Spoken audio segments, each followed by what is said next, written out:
All right, we are live. Man, today has been another one. It's been full of surprises.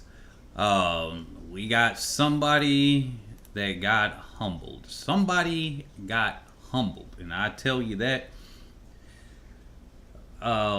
he got humbled.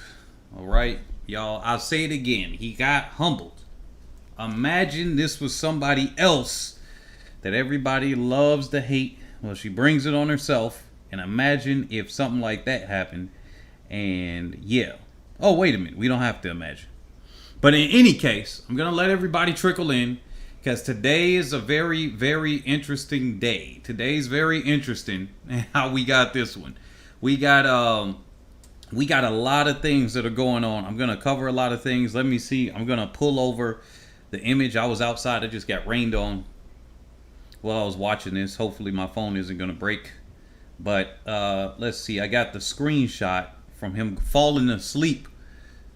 I can't tell if he was falling asleep because he thought like he lost, so he fell asleep, or he fell asleep because he won or something.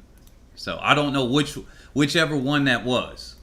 But I'd like to say that maybe he thought he was falling asleep because he lost.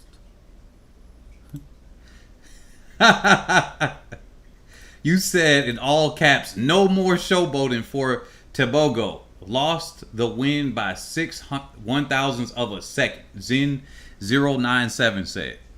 Yeah, that was very interesting. But anyway, like I said, I'm Nick, your host, and this is Head and Shoulders ATR, where we cover athletes, performances, and otherwise that are head and shoulders above the rest. And as always, stay blessed. Hey, we need to be enjoying our lives here as much as possible. And if you can't enjoy your life, work hard so that you get to a point where you can at least have some. Take some free time for yourself. Go ahead and get that mental health break that you need. Go ahead, spend time with friends, family, whatever is needed. As long as it's financially responsible. Don't just do it randomly and put yourself and others at risk. Also, stay rich. And remember, we're working to be the #1 sports and or track and field channel with self-development here. But yeah, this was very interesting. Let me see if I can find that. Excusez-moi. See if I can find where that is, that image that I just had. Did y'all expect this one to happen? Did y'all expect Tobogo to lose and by that close? I had my suspicions, but then I still didn't expect it. Not from the guy who beat him. Maybe I expected it from somebody else, but not from the athlete who beat him. I don't know. I really don't know how to feel about that. This is what it had me. This is what I was looking at. I'm over here and I'm looking at it like this. That's how I'm feeling about it. Like, what is going on? What is going on? As soon as he started crumbling, I was like, yep, that's the sign right there. He had a little tiny bit of pressure and then he crumbled. The man crumbled. And I'm just like, man, and he crumbled. He was starting to crumble before they got into that, before they even got into the what? It was 140 and he started crumbling. He wasn't even right next to him. It's just that he heard his breathing. He heard the steps. He probably saw it on the teleprompter thingy or whatever, the stadium large TV there. And then he just started. You already saw the stride chop and everything. That was crazy. But I'll get to that later. Right now, let's go ahead and focus on the events now. Don't forget to check out the website that supports this channel. Shout out to everybody that always does drop something in the PayPal and Cash App.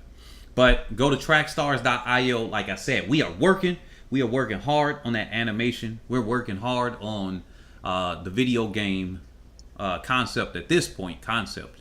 at this point so that we can come out with something of high quality. Today is day 4. Let me make sure I'm on the right one. Yep, today is day 4. We're going to go, let me cover the heptathlon.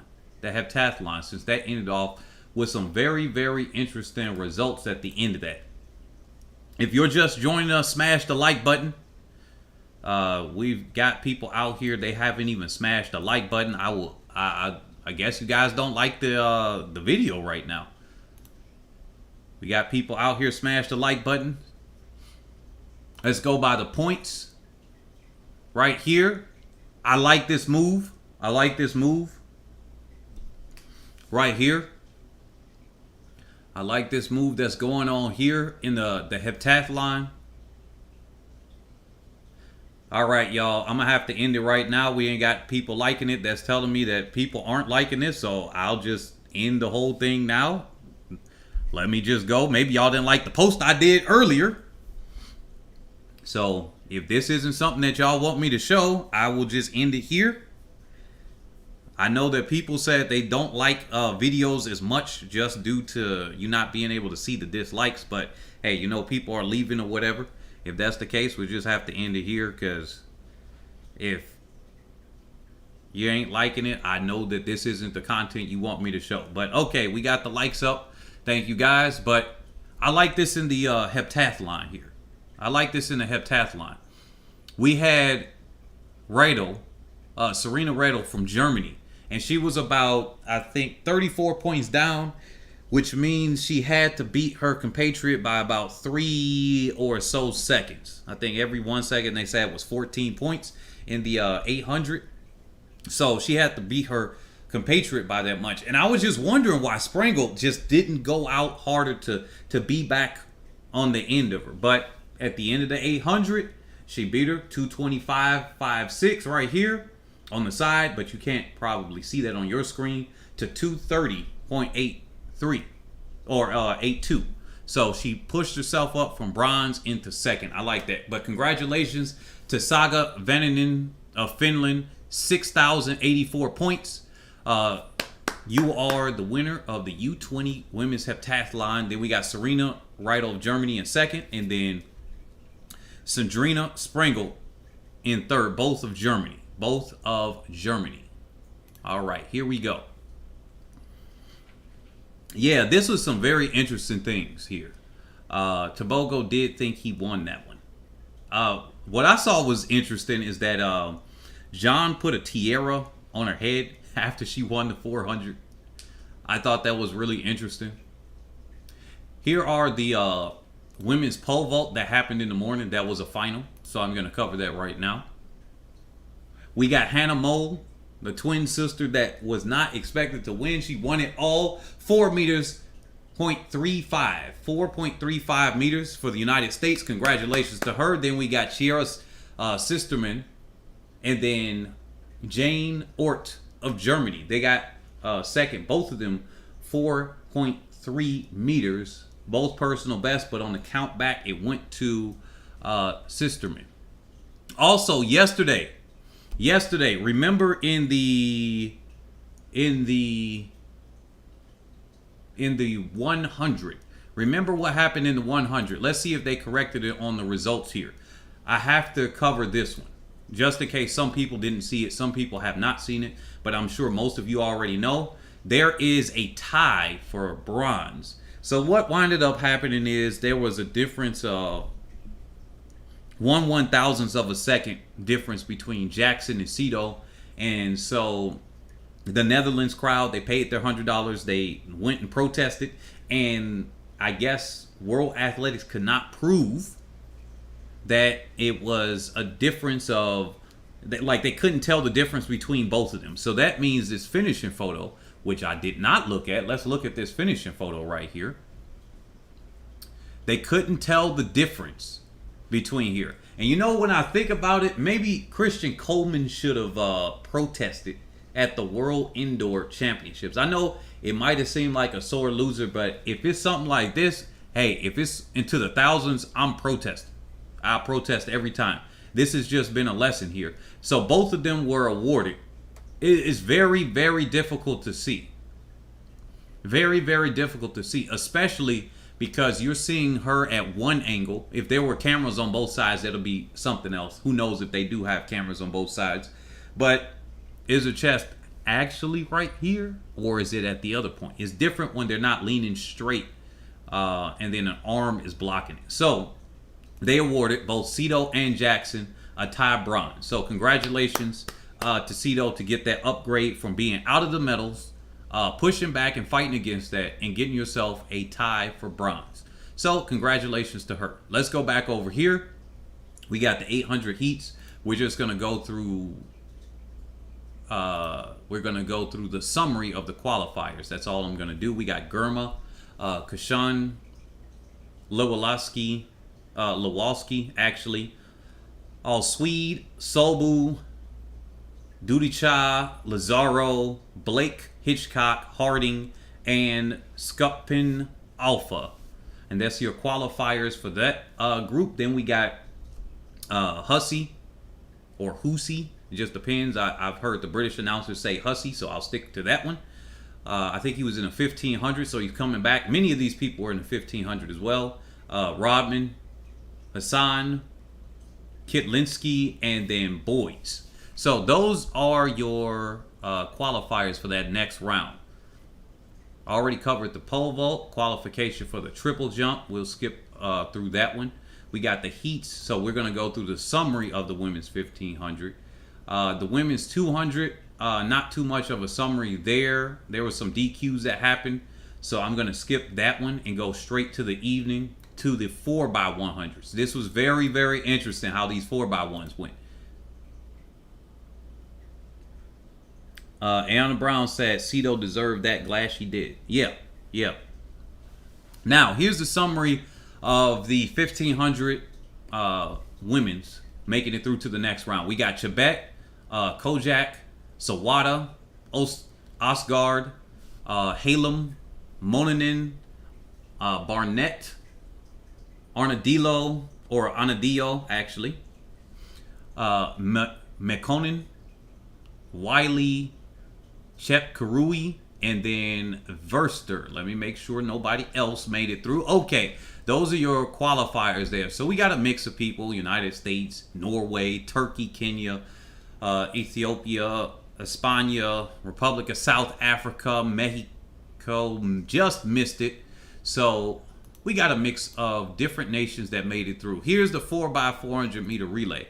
So here's the first one. And this one kind of made me very upset. Oh, Ayana Brown said, the commentator said, it, quote, "It looks like the comparison with Bolt was premature." End quote. Ouch. Yeah. Look, man, the Brits, they just be like, look, you mess up once. It's like when you're doing, have y'all noticed this with the Brits? When you do well, it's like you just the champion of everybody else. Look at John that won the 400, and she was just like the way they were just pumping her up. It seemed a little bit more than other athletes, but hey, you know, all of them get their superlatives. But when you do bad, they are stumping you down. I swear they are stumping you down. So you better be doing good at all times. You better be doing good at all times. They're the ones that made the comparison, not him. He said he got inspired by him, but he wasn't going out claiming that he was doing that. So, hey, it could put you up and then tear you down. But anyway, here you go. Jamaica took this one very easily, way ahead of everybody else, 43-28, and it seemed like they were just running in their own race. It was like if the seniors were there and then the U20 was there, the seniors still would have blown the U20 out. But it's like they were just in a different race. These times that they were doing, which I'm pretty sure they were holding back, would have held up to some of the nation's seniors. And that's really a testament to how talented the youth in Jamaica is. And to a lesser extent, the United States. They had a questionable exchange on that one. But the Jamaica is way, this is the head and shoulders above the rest in the comments that you could actually apply this to and just say, yeah, this is a proper time to say this. I just got to say that. But something took away from this when I was listening to it, and I had to when I replayed it, I had to mute it. And I got to say this with some respect because I do have a platform, and just like my platform earlier, my words got misinterpreted. But oh well, it doesn't matter.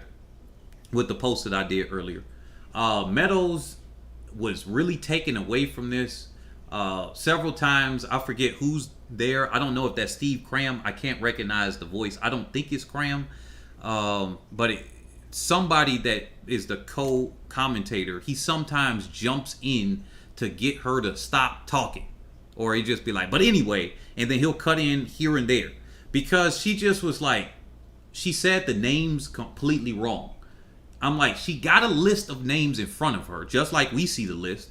And then she was like, Clayton, she said was Cole. James, she said was Clayton. And then in the end, it was just like she's mixing up the names. And I'm just like, that's so annoying. Because it's one thing, because when I'm at the youth level, it's different. I've messed up names because at the youth level in USATF, you could switch up people. But at this level, at World Athletics and at these World Championships, they don't allow you to switch people's positions, to my knowledge.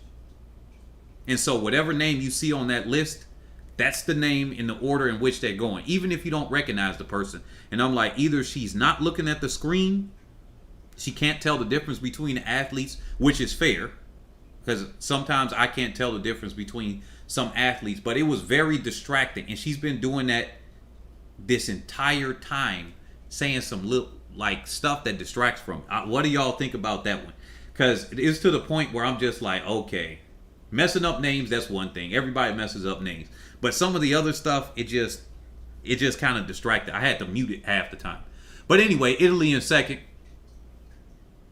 44-69. Let me see, national youth U20 record for Puerto Rico. So congratulations to them. But yeah, it kind of distracted me from it. But that's easy for me to say because I'm not in her position, to be fair. To be fair. United States, 43-66. Very shaky first exchange from Jones to Wilson. If my memory serves me correct, it was a very, very late exchange, and I think Wilson may have had to slow down. That was happening so long ago, so many hours ago, that I can barely remember if she had to slow down or not. But very shaky exchange right there. But Jones to Wilson, 43-66, more than a second ahead of Australia. And this was clear. Without that bad exchange that happened, it would have been a little bit faster. So it probably would have compared to Jamaica, but I'm almost certain they're closer to their max than Jamaica is. No telling what happens when we get to the next round, because people that are faster on paper, things can happen. People can get DQ'd out of the zone, anything. But as it stands, Jamaica is the overwhelming favorite. United States should have a safe spot in second. Switzerland in third. So that was the time qualifier in third. And then Canada didn't start. DQ for Finland, which I think they originally had second. But here we go. Great Britain and Northern Ireland. Was this the one where they got themselves in? Nigeria got themselves DQ'd. That was, I don't know what was going on. Baton dropped and everything. Brazil, they got DQ'd. They had themselves up there, but they DQ'd themselves out. So Great Britain and Northern Ireland, they won with a national U20 record. Congratulations to them. And Colombia, congratulations to them for a national U20 record. Colombia was actually, I think, third coming into this. But because of the DQ, if I'm remembering this, I might be getting mixed up with the men. But I remember Colombia, I was thinking, I'm like, man, Colombia's having a struggle time getting anybody in the final as the host nation. That's kind of a little bit depressing. Like, it doesn't matter how good or bad your nation is in any given events or whatever. It's always good and motivating to see your own people to make it through to the next round. So There you go. Colombia, they got second. Germany, U20. Yeah, I don't think you can make a direct comparison. Afro Buddy, sometimes you be saying some off the wall stuff. I don't think you can make a comparison there, because if Arian Knighton could run a 973, the point system, yeah, I don't think that sure, the point system could be like that, but if Knighton could run a 973, I think he would have done it already. And as you see, he runs a lot or a fair amount of 100s. I don't think that would be there. Okay, you're not saying that he can do that. I'm saying that his time compares to the 100. Oh, fair enough. Fair enough. But here's the men's 4x100 meter relay. South Africa with the win. Let me make sure what heat this was. Poland got DQ'd. 39.50. Italy in second. 39.63. Nothing really too big here. I think this is the one. Yep, Great Britain. Very janky exchange there. They couldn't finish. Very, very janky exchange. Switzerland didn't finish. Great Britain on that third exchange, it's been messing up everybody with these 4x1s. It's been messing up everybody on that. So Nigeria took the win, 39.41. España got second, 39.79. Then we got a time qualifier from the Netherlands with a national U20 record. Congratulations to them, 39.85. Very good on them. Heat number 4. Now, or heat number 3. This one was really hard to qualify because the only ones that make it through are the winners from this one. Well, we're going to see next year. I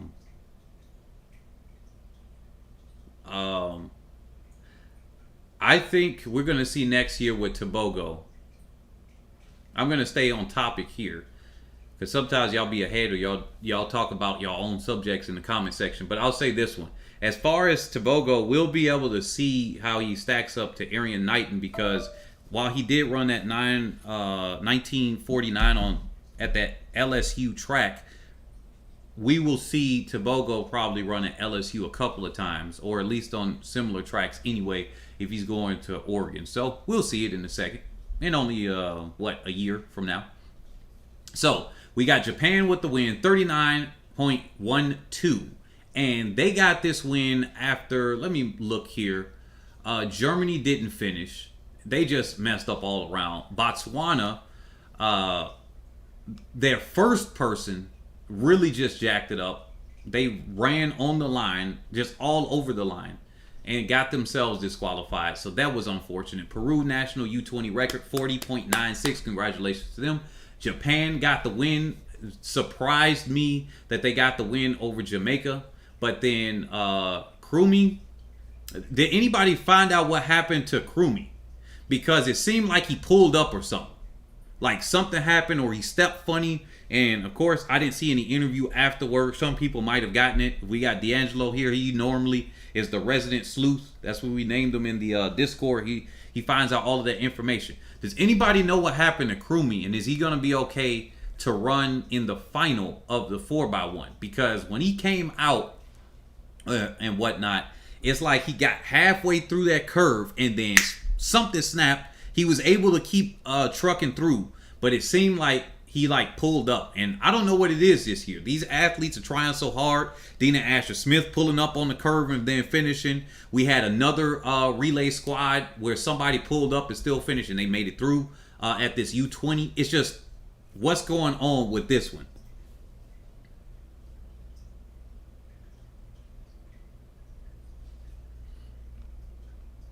Then we got Heat 4. United States, 39.78. They struggled through. And to be honest, I think United States made it through. I was like, man, United States got real lucky on this one. That squad got real lucky on this one. 2 DQs. Colombia came through. They came through with the win. Unfortunately, their guy either was on the line or out of the lane. I forget which one, because France, I'm getting both of them mixed up. But France and Colombia France, I think, was slightly behind the United States. They could have been right in front, but Colombia definitely came through with the win. Yeah, it was Colombia, France just in front of the United States by 3/100ths of a second, and then both of them got DQ'd, and United States got themselves there. So I was like, I feel like something happened. Maybe they learned from Great Britain and challenged every single time when they're there. So maybe that's what happened. But France and Colombia, and I was pulling for Colombia. I was like, okay, Colombia, make it through. Don't beat the U.S., but make it through, because this is like some exciting stuff to see your home crowd. And what better thing to do than to have a relay, and you got 4 people making it through. Unfortunately, they got DQ'd. The whole stadium was lit up, and they're gonna come back tomorrow and see they got DQ'd.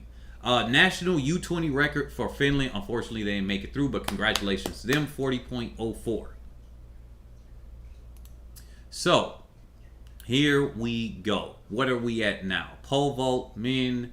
Let's look at the result. That was the last event to follow through. He was trying to challenge Duplantis' record. Yeah, it was a lot of DQs. Y'all saying all the relays, you're saying he'll be okay. Okay. The relays were a mess. Yeah, they were. Anthony Amirati. He was trying to go for Duplantis' record, but he couldn't get the championship record, unfortunately. But Amirati from France won 5.75 meters, world U20 leader mark. Congratulations to him. Then we got Finland in second, which skipped a whole bunch of heights. He did the first one, then he skipped 2 heights, went on the next one, skipped the next height, and then went up. So he got himself back from like 5th all the way into the lead. And then he was challenging the French athlete. So Alisari, well-deserved silver medal, 5.6 meters. He got a PR, which was the national U20 record for Finland. Congratulations to him. Then we got Michael Gawinda from Poland in third, 5.45 meters. So that's a personal best. Congratulations to those gentlemen there. Let's see. Heptathlon already covered that. High jump.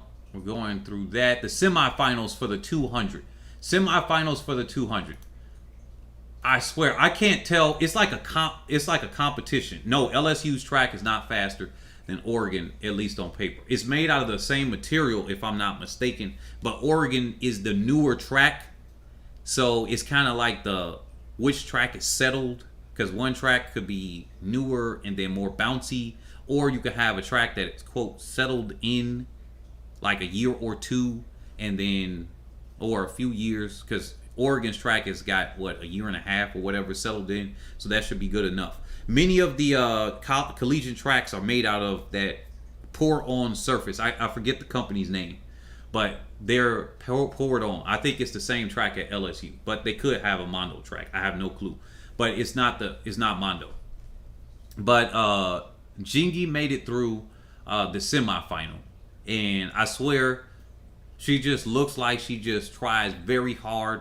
She's got a lot of work cut out for her. She's got a lot of work. I think she did that 4x1 earlier, so she still had it in her legs to win her heat, 23.12.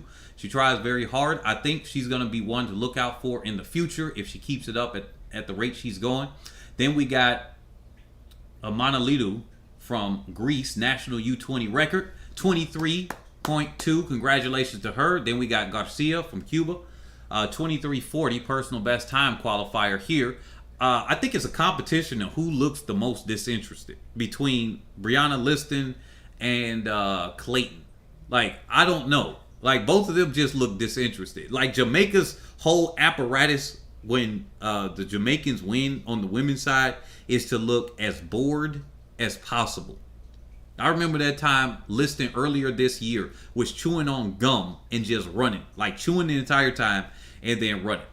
Not sprinting, running. She was just running, did a tempo run at the least or at the most, and just was like, all right, I took the win. Was that at the Carifta Games, or was that at the Jamaican champs and whatnot? Whichever one. I don't think she went to Carifta. I'm starting to get all of these meets mixed up. But in any case, she just kind of went there, went through the motions, and it was just like, So here, she looked very disinterested as per usual. As per usual. Let's bring her picture up here because she is the favorite. She's the overwhelming favorite. And since I don't have a screenshot of her from the meet, we'll bring her up. Now, do y'all think that she's going to get that record now? Remember earlier this year, she was running against a typhoon headwind. She was running against a typhoon headwind. Do y'all think that she has it even now? She was running against a negative 3.4, was it? 2.8? No, not that one. Oh my goodness, a negative 4.7. Gosh dang. She's been running against some heavy wind here. She was running against typhoon winds earlier. Do y'all think that she's going to get that? Here it is right here. Where she was just missing Brianna Williams' record right there, which is that 22:51, if I'm not mistaken. That Jamaican national U20 record. Do y'all think that she's going to be able to get that? Because right here, she looked very relaxed. 22:83, shut it down, walked it in. And it's clear with that negative 2.2 headwind, she would have had that record and then some. Who knows? She would have ran a 22 low. Can we get her a good win tomorrow? Can we get her a good win? It's at slight altitude. I want to see what she's going to do. Let's do it right here. Let's do it right here. Do you all think... Let me look at the U18 record, actually. Let me look at the U18 record. Let's bring this one up. I'm going to do another points giveaway. I do have the points. Remember for Dina Asher Smith. So I have not forgotten about that. I do have that post.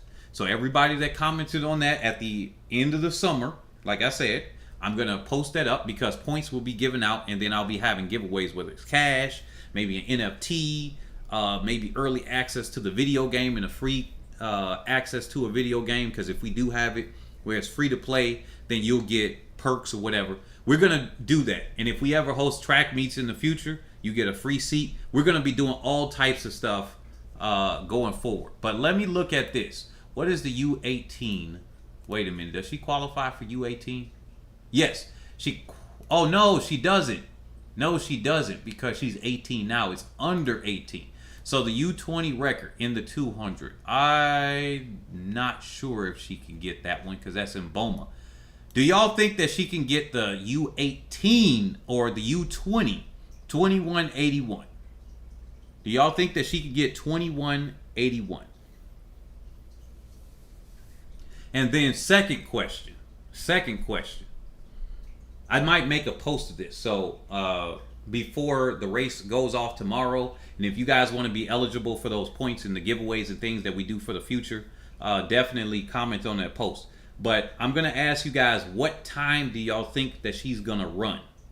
Obviously, the win could be janky because she never gets a good win. And who knows, in the final, it'll be so unironic at this point. As many times she's run against negative wins, no matter where it's at, but it's been in Jamaica, actually. This might be the one time she gets a good win, even if it's only slight negative. Slight negative is better than what she's been running in Jamaica the whole year. Slight negative, I'll take that, because that means she gets it. Do y'all think that she's going to break Brianna Williams' Jamaican national U20 record, which is 2251. 2251.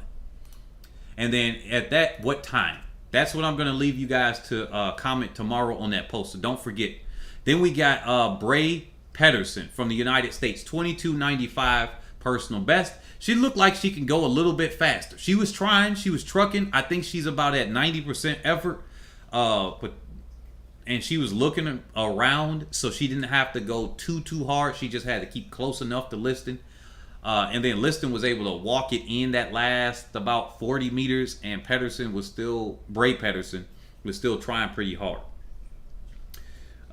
Then we got Walton of Great Britain. Good thing she was in the heat with Liston, because that carried her through with the time qualifier. 23-24 personal best. So both of them, congratulations to them. Let me read y'all comments. Some of y'all saying yes. 22.3, 2276. Um, no, Ayana Brown said probably to Mboma breaking that record. Yeah, that seems fair enough. Matthew Hogarth said she can get close to it next year at LSU.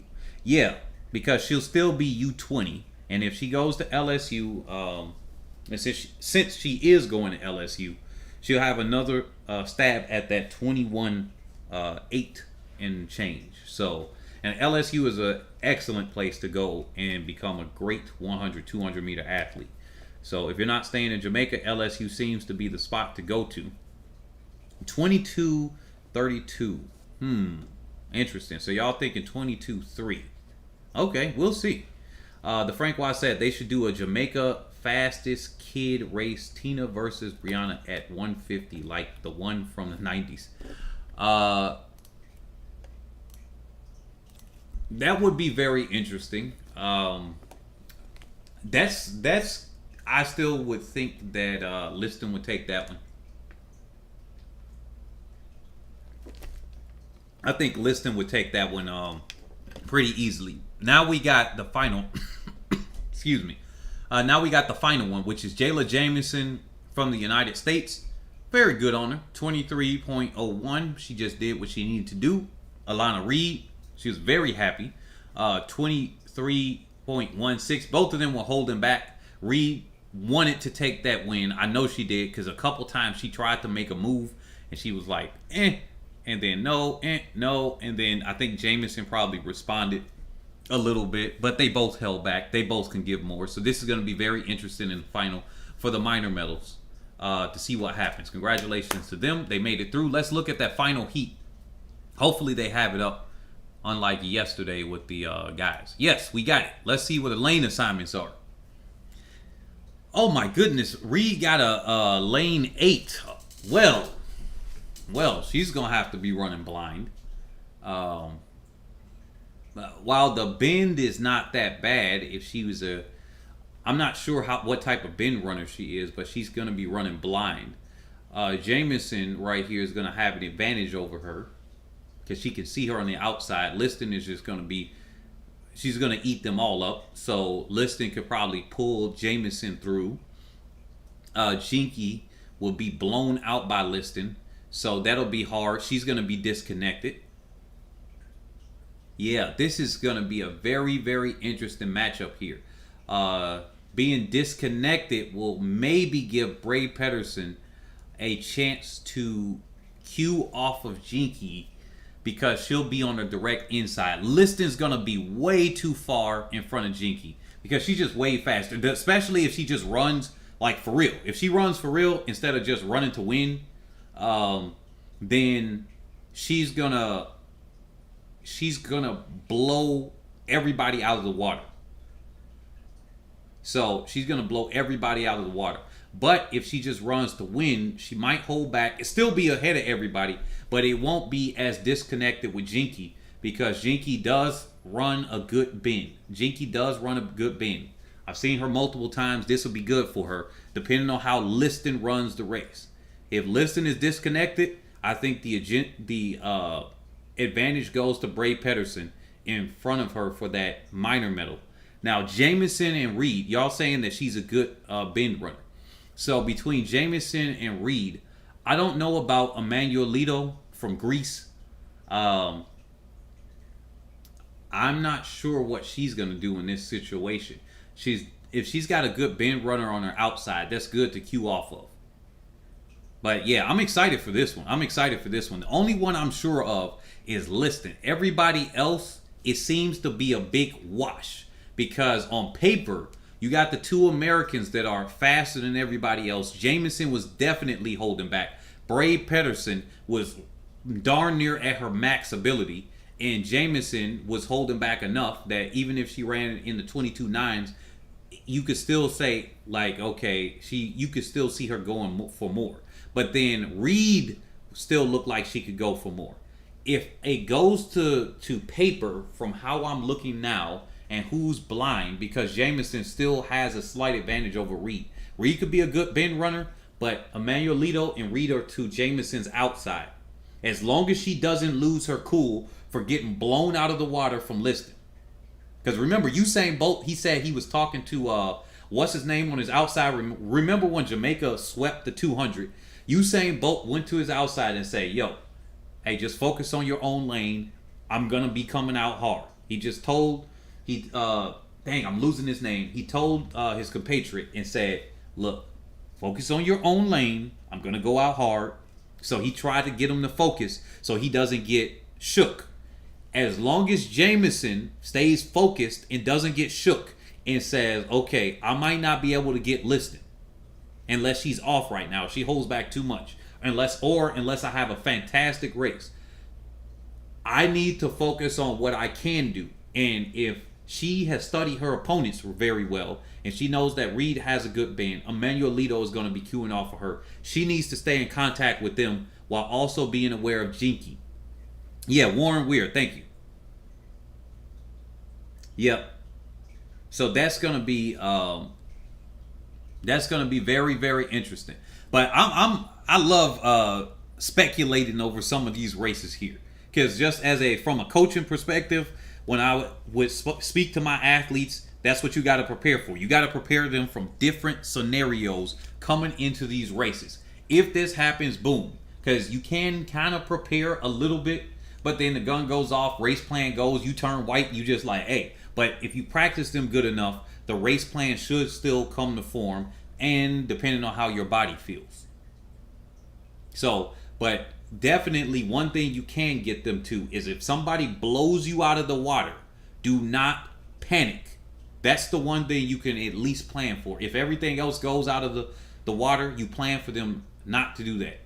Now, if Jameson isn't at least fourth, then I'm convinced that Brianna Liston shook her by blowing her out. That's what I'm going to say right now. So that's what I'm going to say now.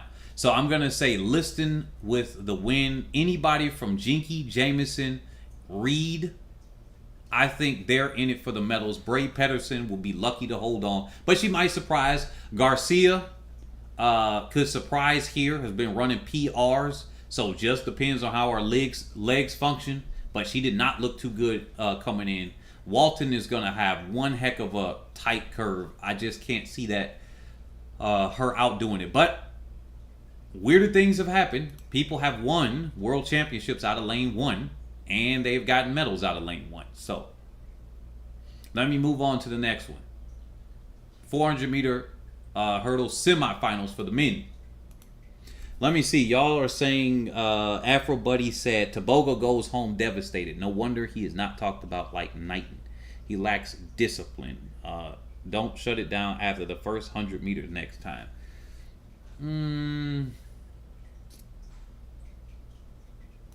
All right, I'll just leave that there. I'll come back to that later. We got Jan Manuel Vasquez from Puerto Rico with a 50.37 national U20 record. Congratulations to him. He's looking real good in this one. Did we have a DQ here? No, it was Forbes. Now, remember yesterday y'all were saying that Jamaica has the favorites in these and whatnot, and I said, I don't know about that. And this is just coming from looking at the athletes and how they're running at the championships. Because so many people look on paper to be good. That's why I don't go on paper all the time. Brianna Liston is massively holding back. So I can confidently say that one there. And even remember when I said Tobogo, I said he didn't look like he would be he's not the favorite or the one that looks like he could win in the 200. But then he came out in that first round and broke 20 seconds. So very, very interesting. Very, very interesting. I changed it up with that. And then we saw what happened. But we got Forbes and he faded really hard. Let me look at his time real quick, because I think he vastly underperformed here. I actually was looking forward to what he was gonna do on the next way around, and I think he vastly underperformed. But when you're having multiple rounds, sometimes it just doesn't happen like that. It's just not in your legs. And here's something here. Let me look at his results, because he did that 50.48 so early in the season, and sometimes you're not able to access that again. Now he did come back to what he did in June, But sometimes it's like it's been such a long time ago, you just can't put it in your legs. Remember, so far, what's been happening on the track, whoever's run their faster time most recently have been performing better than the ones that did it in March and April. Have y'all noticed that? I said it yesterday, but today I'm going to re-emphasize that. So, yeah. So we got Gondry personal best from France. So 50.59. Let me do De Janeiro from Argentina. 50.86. He did not make it to the next round, but congratulations to him. National U20 record. Congratulations to these gentlemen to make it through to the next round, to the finals. Then we got Ismail Nezer from Turkey. 50.12 with the win. Abdul Wahab from Belgium. 50.45. Personal best. Then we got a time qualifier out of Japan, Moritaka, 50.62. Final heat leading up to the final. Then we got Rashawn Clark from Jamaica, 49.35 personal best. Very, very interesting. Very, very interesting how this one broke down. I think Abakar from Qatar with his 49.48 personal best. This is going to be interesting how they're going to look in the final, because this could have went any other certain way depending on how that was. But he was kind of dying out a little bit at the end of this 400 hurdles. So I can't say it's an overwhelming favorite again to Jamaica, but that they're very, very close. Very, very close right there. And then the Puerto Rican, he's looking good. He seems to just run based on who he's cued around. So he just stays back. He kind of reminds me of Nick Simmons in the 800, or Yuri Borzakovsky when he won that 800 at the 2004 Athens Olympics, and he was just holding back. And even the what's that one guy? Was he from Cuba? The guy that won literally 10 years apart, and he ran near his personal best. There are some 800 and 400 meter hurdlers that they're not running fast times. They're holding themselves back, and they run up to the ability of the rest of the athletes, and then they have a kick, and then they just come storming into that home straightaway. And that's how it is sometimes. So then we got Gucek from Slovenia, 49.72 national U20 record. Let's look at the finals and see how these lanes are drawn. Let's see how these lanes are drawn. Afro buddy, you be seeming, I think you should take a commentator job, because sometimes you be going ham and hard, and I mean that as a compliment in a way, because you go hard on a lot of these athletes, and I think I'm serious too. I think you should take a commentating job, because I think some of the criticisms that you give out to the athletes are a little bit overboard. Like you're saying that it's disrespectful to compare Tobogo to Knighton when both of them are, teenagers. Well, by definition, they're U20, so they're both teenagers. So I don't see how it's disrespectful. They're in the same conversation of their Knighton may be much faster, but hey, and remember Knighton last year didn't perform to his expectations, his own expectations either, after coming onto form. So let's give some credit to Tobogo real quick. Let's give him some credit. It's not like he was going out saying that he was Usain Bolt. But here we go. Clark is in lane 3. Not the best lane, but maybe he picked that one because he had the fastest lane. So that's the lane he decided to pick himself. He had the lane choice, and he picked lane 3. So that means he wants to see everybody else on the outside. That doesn't give Vasquez a chance to cue off of him. That was a very smart move. Now that I think about it, Vasquez would have been dumb to, get a lane 2 or 1 because those are just too tight. So Clark is in lane 3. I think that gives him the favorite here. Vasquez, if Nazir can pull Vasquez along enough, I think Vasquez has the dark horse chance of upsetting this win right here. But I think Clark for Jamaica, based on where he put himself, I think he's the favorite coming into this one. That he's the favorite for gold. Vasquez could mess up any of these other guys here. Even though he hasn't broken 50 seconds yet, doesn't even matter, because anything can happen in this final.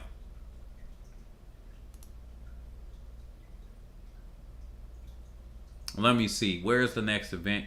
We got the hammer throw final. I'm just gonna fly through this one just to announce the men. We got Korakidis from Greece, world U20 leading 79-11 with the win. Congratulations to him. Then we got Lampinen from Finland, 76-33 personal best, and then Kasidis from Cyprus, 76-32. Very interesting because all of these nations are kind of very related. Congratulations to these gentlemen, 1, 2, and 3. Then we got the women's 400 hurdle final. All right, here's all our finals right now. We're going to list these ones off. Then we're going to get to the 100.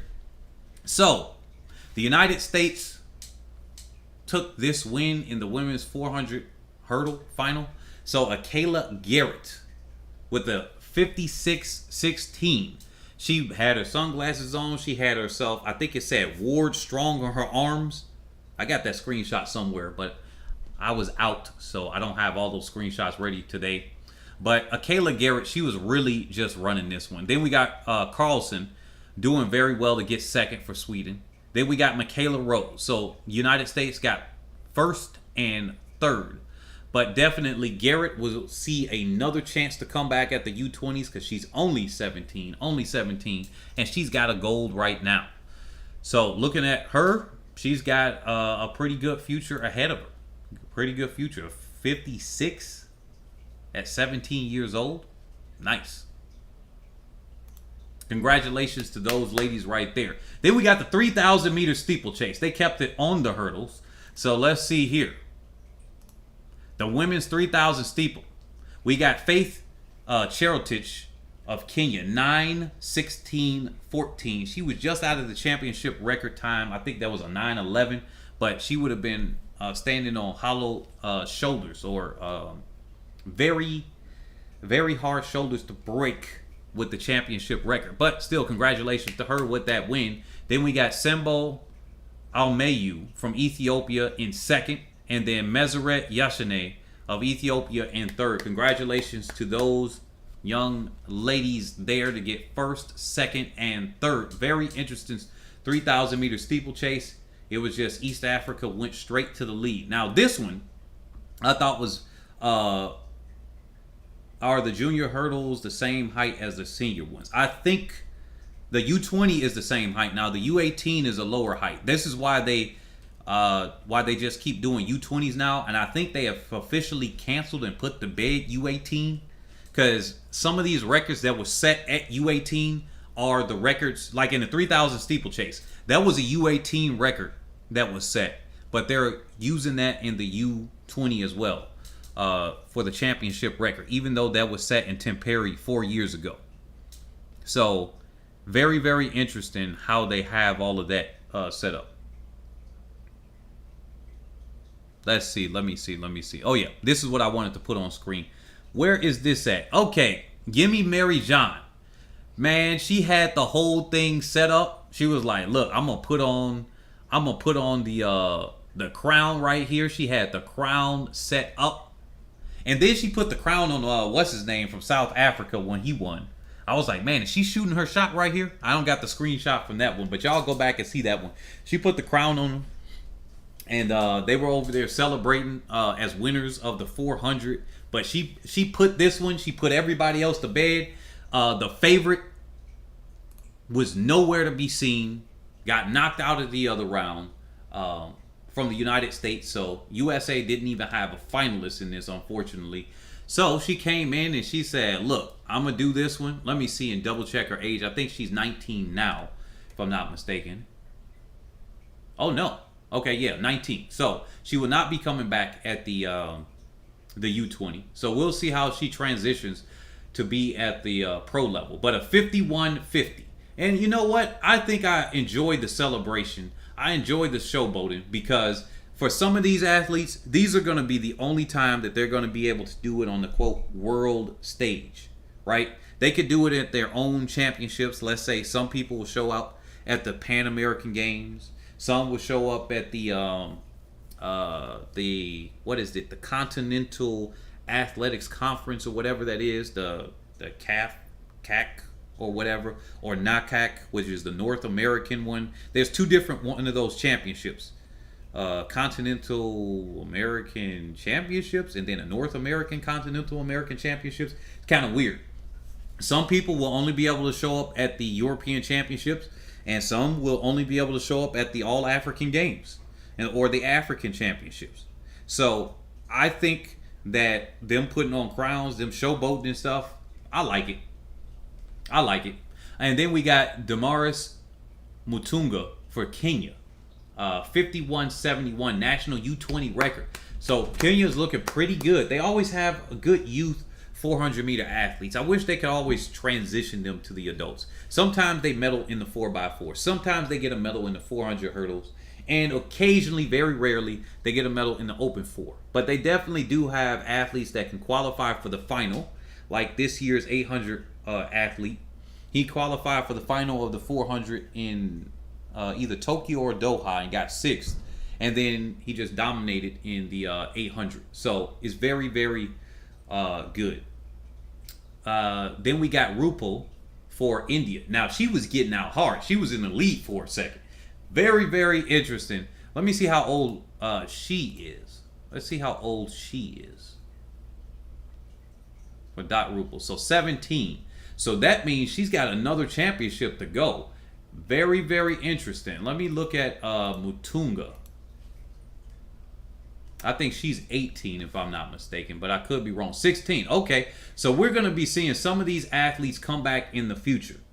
We're going to see some of these athletes come back in the future. The Francois said, congrats to the British girl, but please leave that awful, ugly tiara at home. She was doing the most, LOL. It was cringe. Kind of looked annoyed with that thing on his head. He kind of looked annoyed. No, he smiled. I don't know about if he looked annoyed, but hey, he might have. He might have. Now, imagine if somebody else won. I gotta put it here. Remember, y'all know who else do the most. Come on now. Y'all know Richardson be doing the most. Shout out to you, Shin Atkinson. I should have said that earlier, but yeah, y'all know that Richardson been doing the most, and y'all know she would put on the crown if she had the ability to do that. You know it's only a matter of time. She might put on a crown, a cape, and everything else if she got a chance. So, I mean, I like the energy. Like I said, I like the energy. If Richardson could win, then that whole energy is worth it. Like, if you showboat and lose, I mean, you just, everything that you get trash talked about, you kind of ask it for it. If you showboat and win, then it's like, okay, that's justified. It's like being arrogant to lose. Like, you're not arrogant, you're confident when you win. You're arrogant when you lose. Like, that's the type of thing. I like seeing it, but I did kind of think that. I was like, man, this is such a British thing to put a crown on your head. I was like, this is such a British thing. She kind of got that whole act with her too. Like, she straight up, like, she grew up in Britain. You could tell she grew up in Britain. Because it's kind of got that same, like, I'm a little better than you kind of thing that she coming on the track. But hey, that's what we need in sports. Now, we got Life Pillay or Lith Pillay for Republic of South Africa. 45.28 personal best, and he was kind of celebrating a little bit. He could have ran maybe a tenth or two faster if he kept, instead of shutting it down. But hey, this is what people do. He thinks that he still has a bright future in front of him, and not to say that he doesn't, but he definitely was enjoying the time here. I wish the athletes will run all the way through, but you know, if I'm in the same position, why not? I'll be 19, 16, 17, or whatever. May as well enjoy it while I'm here.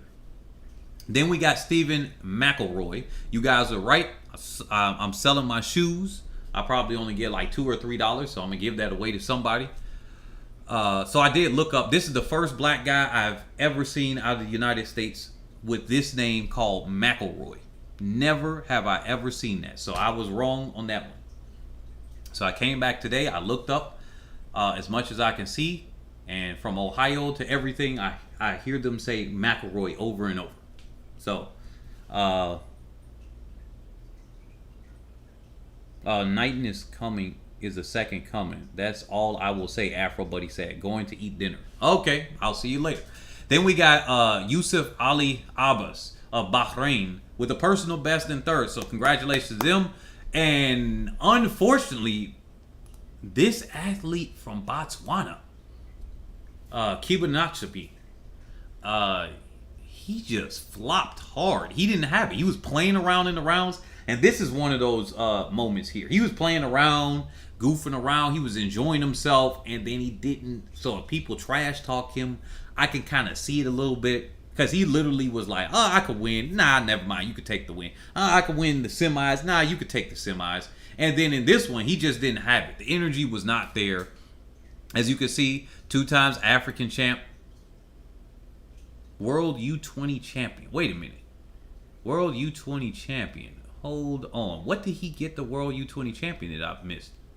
Oh, okay. He was part of Botswana's team that won the 4x400 meter relay last year. Okay.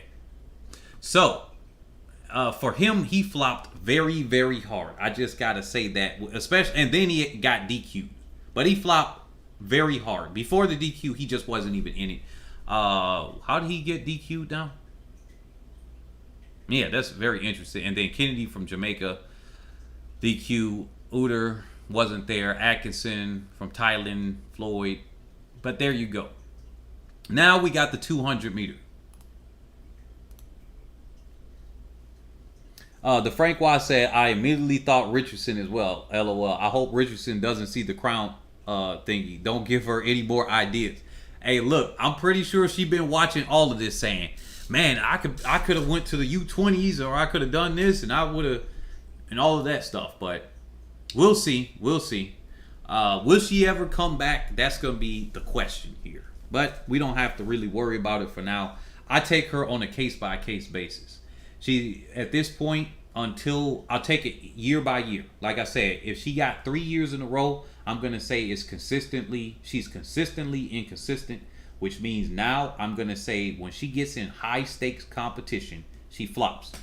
Any random race throughout the year, I can see she might win. Yeah. But in a championship setting, she is not prepared for that. She is not prepared for championship settings. Not at all. And she's definitely trying to run her money up. But I think her contract was much smaller than some of these other athletes. So she's doing a lot to get so little. So this right here, very, very interesting because Blessing Afrifa from Israel, 1996. Okay, I want to point out something here. Oh,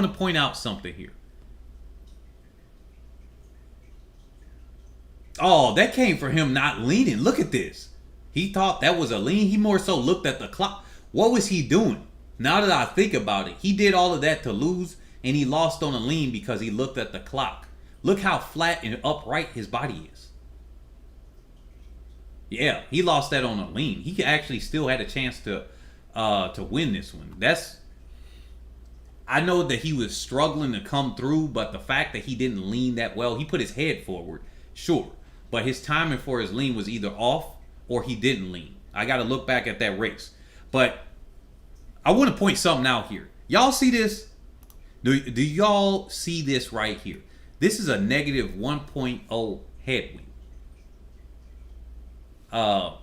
This is a negative 1.0 headwind. And they broke 20 seconds into a negative 1.0 headwind. So I got to look at this in a different context as well. Afrafa, I wonder if he's going to be consistent in the future. Now, Tobogo is consistent. We know this. He's got a whole year of consistency. We know he's consistent. And this goes to me saying that more than one athlete was going to do it. So I got to pat myself on the back. 5 stars for that one. That more than one athlete was going to break 20 seconds on this one. This is very interesting. They ran into a negative headwind. And that's not a small headwind either. That's a very sizable amount of headwind. Interesting. Could we have seen a 19.8 with a positive 1? Because that's like having a 2.0 tailwind behind it. Very, very interesting. But Congratulations to Afrifa. You got the win in the men's U20 200-meter dash. Championship record, 19.96. Ayana Brown said he's always not paying attention. On Your Mark said he's too cocky. They said, what happened to Jamaica? On Your Mark said, what happened to Jamaica? I mean, I don't know what happened. I don't know what you're going to do against these times right there. I mean, from Israel. Let me look at his progression real quick. Where did he come down from? A 20.94. Okay, now y'all got to be saying this. Look, I think I'm going to keep on saying this until it's over. When y'all see big drops, that does not confirm nor deny any drug use whatsoever. Look at this. This is a near 1 second drop in the 200 from one year to the other one. It looks like he runs 150s too. So, and his 150 isn't that much of a big difference, but although that's earlier in the season, his 100 doesn't look like it massively improved at all, but his 200 is a big drop. And sometimes you could just have those drops. Now, will he be able to hold it? That's going to be a big question. But big drops do happen with athletes. So when people were accusing Jacobs or whatever from doing things and he just didn't do, like, y'all, that's kind of childish in my opinion. That's kind of childish. Like, big drops happen. You don't have to go to drugs. We could use something else and say, hey, he's scared of competition or whatever. But using drugs in a sport where drugs is like the headliner of our sport, I don't think that's good enough. That's a little bit childish to me. Then we got Caleb Law from Australia, 20.48. Congratulations to these gentlemen right there. Let me see. Afro Buddy said he didn't notice the headwind. I guess him losing makes it a bit more sense. This probably would have been 19.8 or 19.7 with a positive win. Didn't know people from Israel were black. There are. But judging on his first name, he's probably a Nigerian descent guy. But although I don't know many Nigerians, I thought Blessing is more of a female Nigerian name. But anyway, yeah, there's a lot of black people in Israel. I'm going to keep my mouth shut on a lot of things right here. I could say a lot more. But today I'm not going to go for it. But Ayana Brown said, I thought Brian Level was going to finish in the top 3, but it happens. Yeah. Brendan Jackson said, makes me wonder why even be a fan of the sport that you're constantly accusing people of doing drugs in. Yeah, exactly. That's the way I look at it. If somebody is accusing people of doing drugs and stuff, it's like, hey, if you got a platform, maybe you're doing it for clicks and giggles and, you know, conversation starters. Weird way, to me, in my opinion, to have a conversation starter on drug accusations of an athlete, even if you're friends with them or you know them or you don't. But another one, I would look at it. Let me look at his progression here. So his 200 isn't as big of a drop as some of the other athletes here. But, yeah, I find it kind of weird to do that. It's like, the way I look at it is either they all using drugs and it don't matter. I'm just trying to be entertained, or none of them are doing it, or not that many are. That's my mind. I either go to those two. But yeah, looking at here coming into it, you know what? I'm not too surprised. I mean, it was definitely in his wheelhouse that he could have gotten his bronze. But yeah, these times are a lot stronger than what they at first appear. Like, Tobogo was not holding back. Compare this to what was going on just yesterday. Even though it was a wet track, you aren't seeing, or on the first day that he broke 19. See, that's what people are going to clown Tobogo for. And I'm glad you even admitted that, Afro Buddy, that, like, if you had noticed the times, you would have looked at it like, okay, that makes sense how he lost. Because look, he had a flat win, somewhat positive, and he ran a 19.99. Okay, he was holding back a little bit right there, and he said he wanted to go faster. Okay, but then he got a wet track and a negative 1.2 headwind, and he was kind of trying here.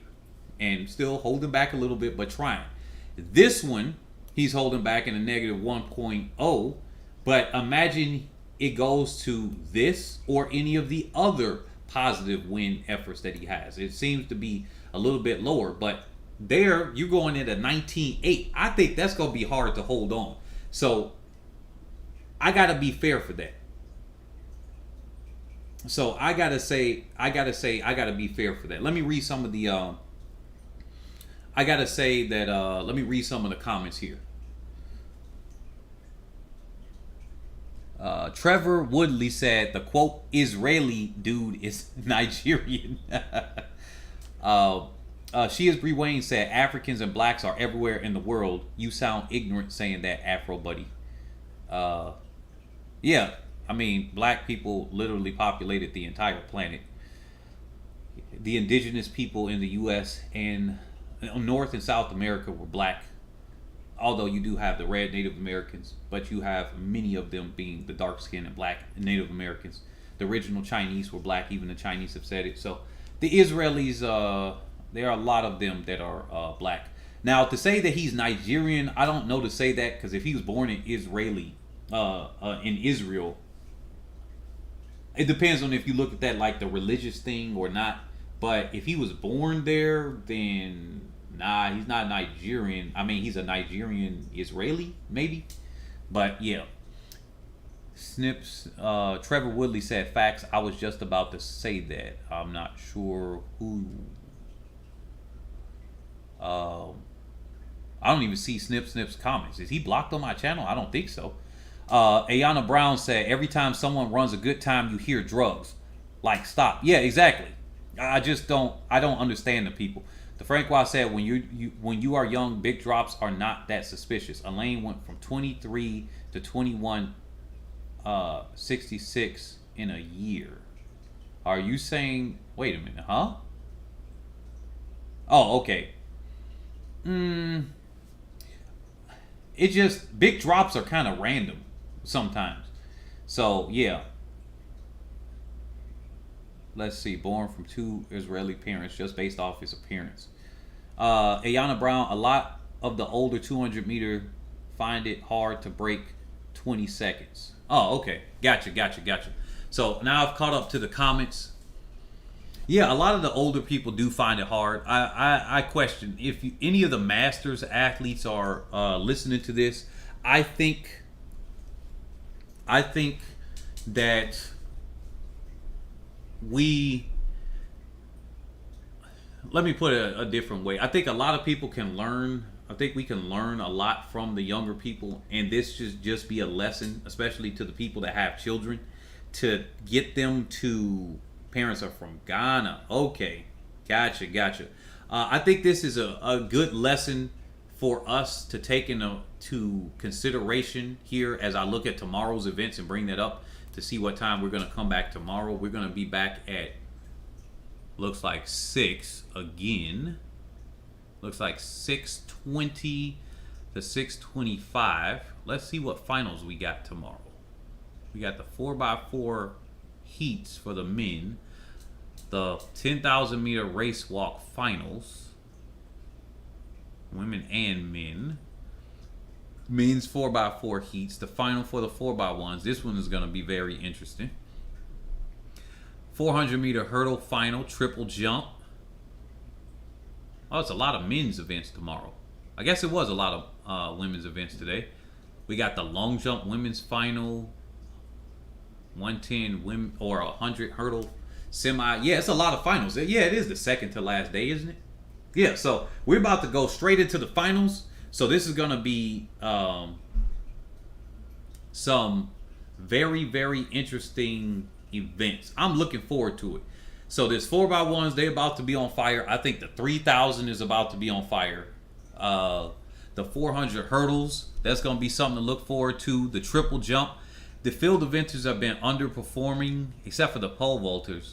So I'm hoping that it's going to be very entertaining, even if they don't hit very long jumps and whatnot in the long and triple jump. Javelin throw. The 200 meter women's final, I'm looking forward to that one. I want to see how fast Liston is going to go.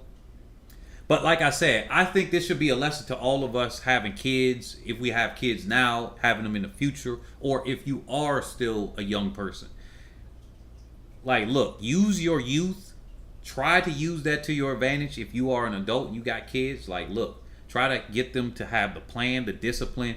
A lot of these athletes are good, like a Tiger Woods.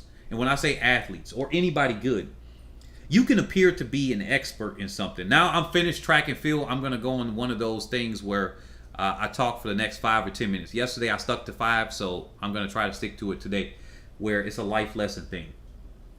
I think, let's say that you got exposed to being into IT at the age of 4 or 5.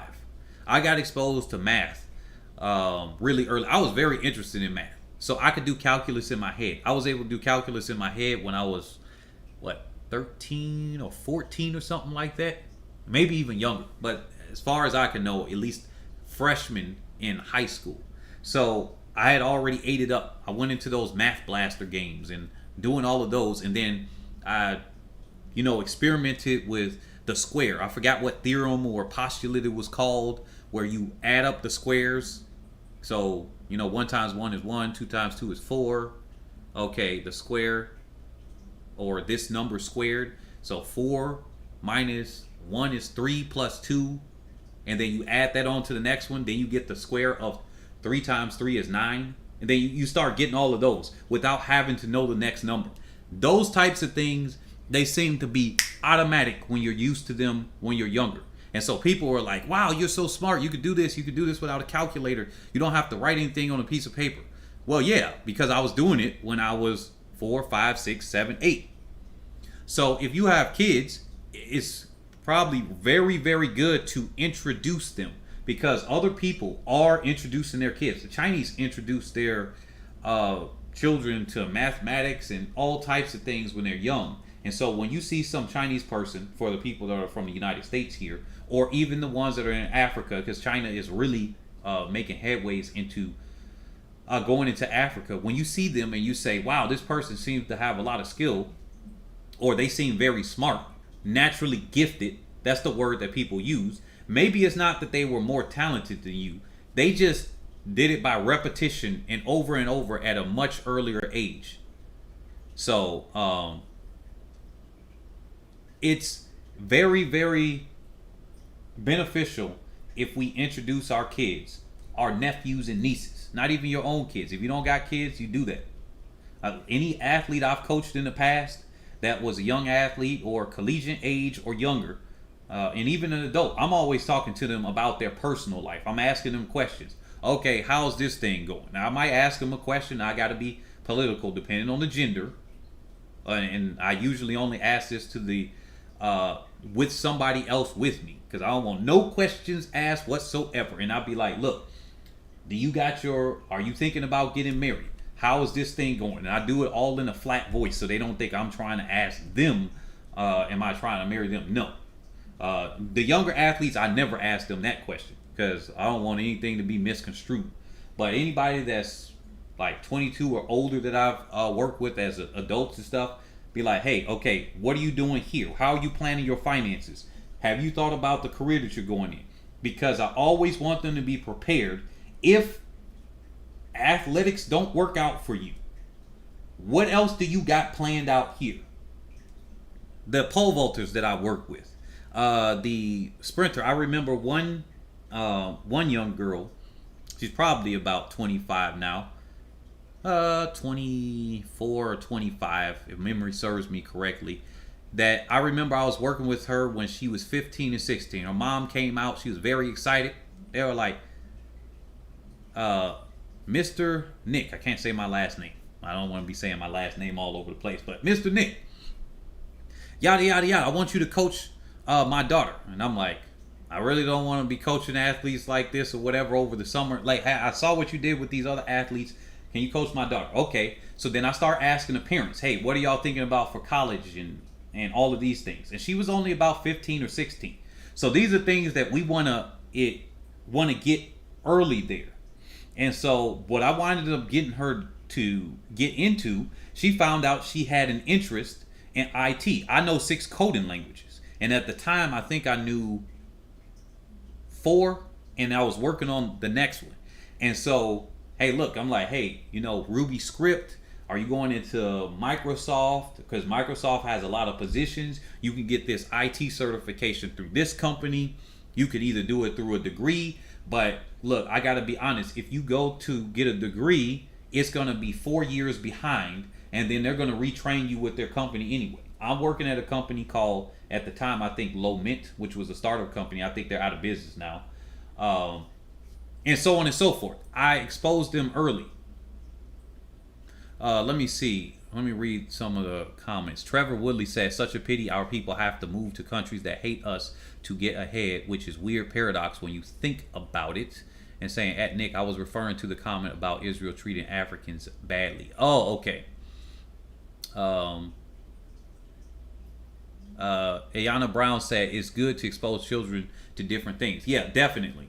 And so, to the one where you said, such a pity our people have to move to countries that hate us to get ahead. No, we don't have to actually do it. It just, in all honesty, I have to agree with the British announcer. Yesterday he said something and it struck me and it hit me to a core. He was talking about the one hurdler. She was the favorite coming into the women's 400 hurdles, or at least one of the favorites, right? I think she was either the first or second fastest hurdler, and she got knocked out of the first round.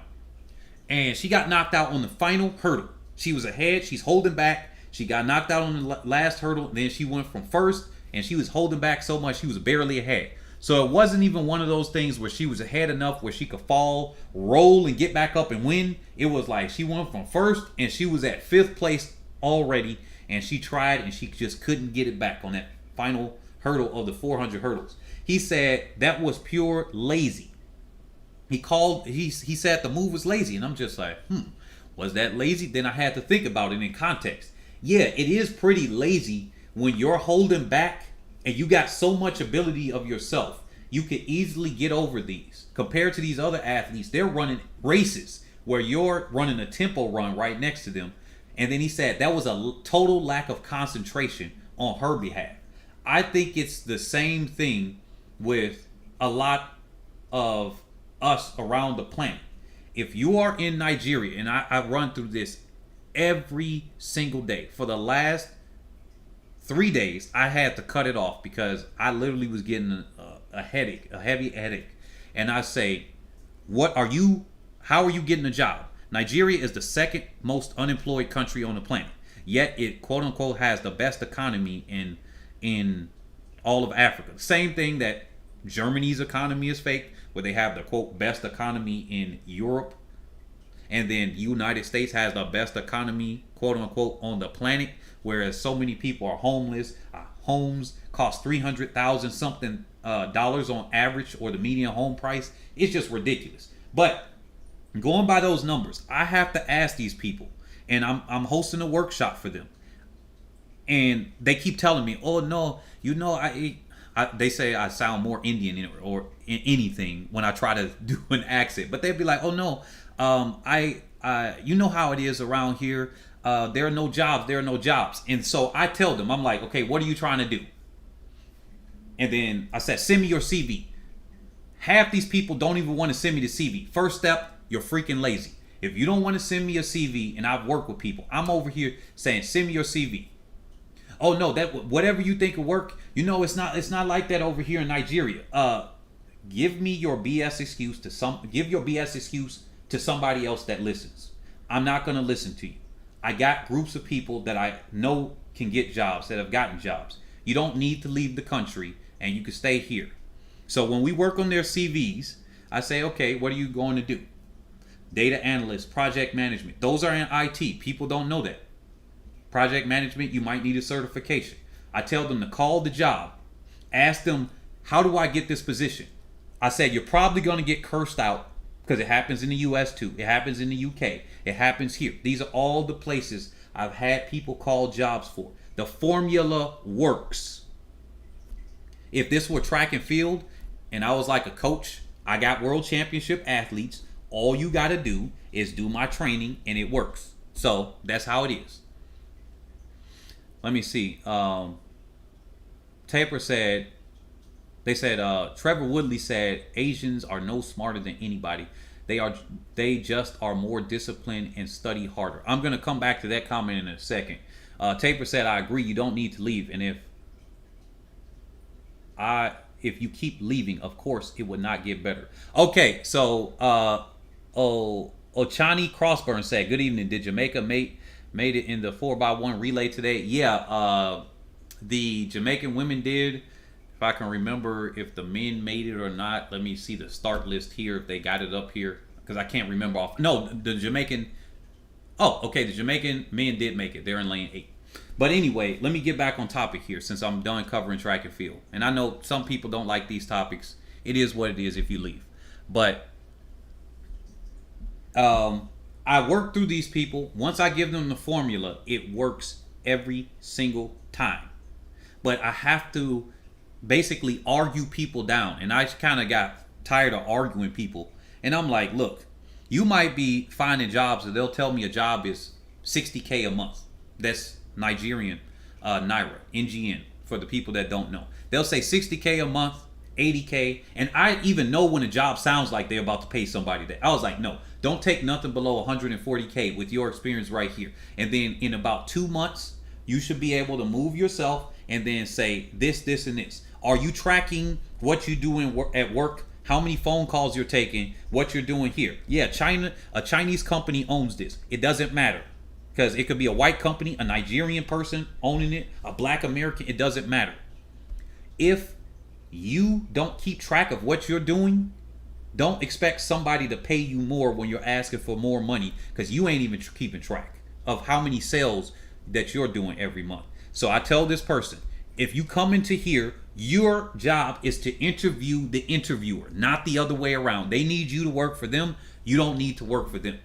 Well, depending on how much money you got and who support you. Particularly the women, if they got a man and the man is, taking care of some things, the women can go in there whistling and coming in very relaxed, and they interview that interviewer.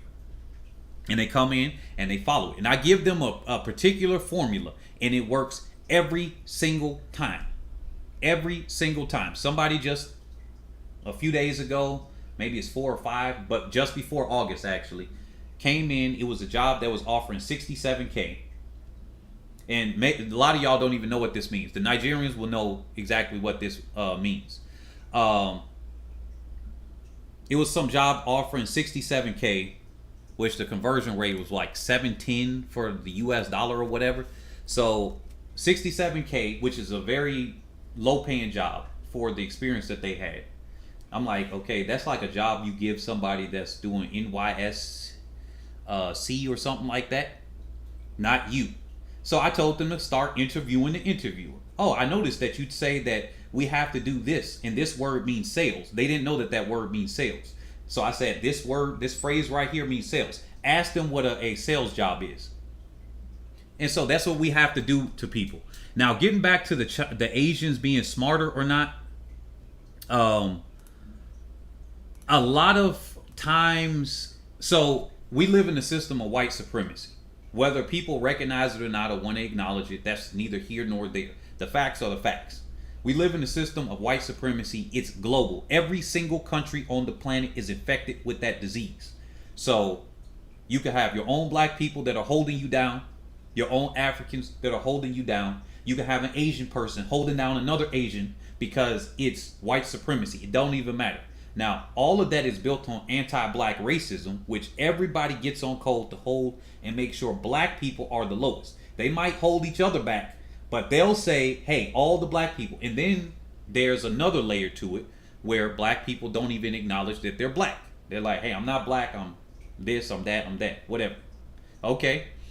Well, in that same system, it tries to promote that Asians are smarter than other groups of people, but then it got proven as false in multiple studies that they are not smarter than anybody else. But they hold them up as being smarter only so that they can try to justify and say, yeah, you know what?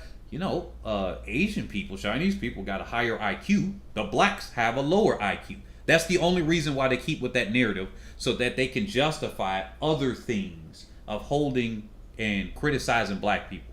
But y'all, if y'all got plans or something, if you guys want to keep pushing and fighting and improving your countries. I really respect that. It's gonna be a risk to your life, most likely in some countries, depending on where it is. Probably in Nigeria, probably in Mali, most certainly. But if you want to improve your country, definitely so. I respect that, and I hope that you can. If y'all are trying to do that, I got a group of people that are doing that. So definitely leave that comment there. Shoot an email that we're going to do. I'm going to vet you, of course, because we ain't just letting anybody that comes in. I'm not a leader of any group, by the way. When I say group, I just mean a gathering of people, because they like to attack groups a lot, and then they'll come in and try to change a message. I don't have a group like that. I'm not a leader of any group. I don't want to be a leader of a group. I don't care for being a leader of a group. I just would like to see other people that look like myself do very well, because we are targeted each and every day. So I think at the end of this hour, I'm done for sure. It is 7:51 p.m. where I am, so I have less than 9 minutes to go. Anybody have any comment on the topic that I'm talking about right now? Anybody have any comment on the topic I'm talking about right now? If not, then I think I might be done here. Thank y'all for coming out today. I really do enjoy y'all coming out. Thank everybody that supports this. Don't forget to check out our Trackstars NFT on trackstars.io. You need to have Solana. You can get a Phantom wallet on your browser, and then it connects there. So definitely check that out. The mint page right there, the rarity chart, the people that are there. You can get, it says 2,700, it's actually 3,700. I don't know why that's still there. Got to get our web developer to fix that one up. But definitely check that out and everything. We are trying to push further and further and further. But y'all, you don't need to leave your country. You don't need to do that. You don't need to do that. Right now in Nigeria, it's a term called japa, which is run away. I think that is very shameful. To me, as an outsider looking in, there are a lot of Nigerians that I know that are embarrassed by that term. And I said, well, if you want people to stop leaving as a Nigerian, I have no say over that, me, myself. The only thing I can say is as an outsider, because I respect Nigeria as it is that you have to do well yourself in your country in order for other people to admire and to copy you. The only way you can change it is if you start to do well, which is why I tell people you need to do what you can. And if you have to leave to do it, somebody told me that is in Kenya and in Nigeria. They said if you don't have skills in your own country, you can't expect to go somewhere else and to have skills there. But yeah, definitely black people that are listening to this, from no matter where you are, I want you to know that you have what it takes. You have all the resources. Jamaica has fertile ground. Fertile ground in Jamaica. You got fertile ground that you could be having some. The land is a very small land mass, but there could be farms that are there that you own if there aren't already. There's fertile ground in Africa. You know, within the next, 20, I think it might be 50 years from a few years ago. So it's less than 50 years from now. All of the land that grows plants and everything is able to grow with nutrients. It's going to be gone in the United States. Did you know that? They have articles with that. They're saying, hey, all of the toppable soil or something like that. I have the articles here that the soil is going to be gone. And guess what they're already talking about? They're talking about Africa right now. So it'll be very ironic. And I told my friends there, and I mean this with all due respect of it. I said, Nigeria in the next 20 to 30 years might look Chinese and European, white and Indian. So two types of Asians. Just like Kenya, some of the richest people are Indian people. They got the farmland for cheap. They bought it up. JP Morgan Chase out of the United States during the 2007-2008 crisis, they were buying land in Africa pennies on a dollar. If only I was old enough and had enough money and didn't come from a broke household, unfortunately, that I could have bought up some of the land not as an advantage to myself, but as an advantage to another black person, and try to uphold that. Now the land is even more expensive than the U.S., which it should have been from the beginning. But the toppable soil is going low. I don't know if you all know that. So they're saying there's a food crisis that's going to go on. Here it is right here. Let me bring it up on for you guys to look at right here. It's a food crisis. Right here, the United Nations has declared soil finite and predicts catastrophic loss within 60 years. So now they've extended it. I don't know why, but they've extended it right there. Let me see. Okay, so you must have just joined us. So yeah, there's a soil crisis. All of y'all right now, put your money together, demand the reparations from the countries that owe reparations to you. If you are a foundational black American, get your reparations from the United States. If you are in the Caribbean, get your reparations from Great Britain, France, all of them. If you're in Africa, get your reparations from France, Great Britain, all of those nations. They owe you your check. Cut the check so that you can start buying up the land. Demand that your own politicians start giving the soil away to you the same way, and they might have to confiscate it. Because these are things that we could pass on to the next generation. And this is how money gets locked and boxed. They take the money and then they say, well, you know, we just happen to be rich by accident. So anyway, I think I've covered just enough. I'm going to have a separate conversation with this. If you're interested in me going into detail with that, leave a comment right now, actually. Leave a comment right now, actually. I might end this stream and just start a different stream. I know it might only be like 10 people out for that one, but let me know if you want to see it. I'm going to wait another 30 seconds to see for you guys to catch up. But if you want me to do it, I'll do a stream like that right now and go into some of those details, especially if you're living wherever you are. I probably know how to get you a job where you're at, and we can go straight through that. But if not, then I'll just do it another day. I'll leave it about 30 seconds because some of y'all are still talking about the sprints and whatnot. I think you can say the same for some of the nations too. I think you could argue that with the United States too, not having the best male sprinters there. The United States has some of their better male sprinters. Like, you know, Knighton, he should qualify for U20. Some of them went to the Junior Olympics in the United States. Some of them may not have wanted to go to the U20s for whatever reason, or they just decided not to go. But definitely, I do see that Jamaica not sending their best sprinters could still be like, hey, the Jamaican Sprint Factory is still alive, but we got to give it in context with some of the other nations too. So I don't see any comments that say I should continue, so I'll end it right here. Thank y'all for coming out. You've been watching Head and Shoulders ATR, and as always, peace and much love.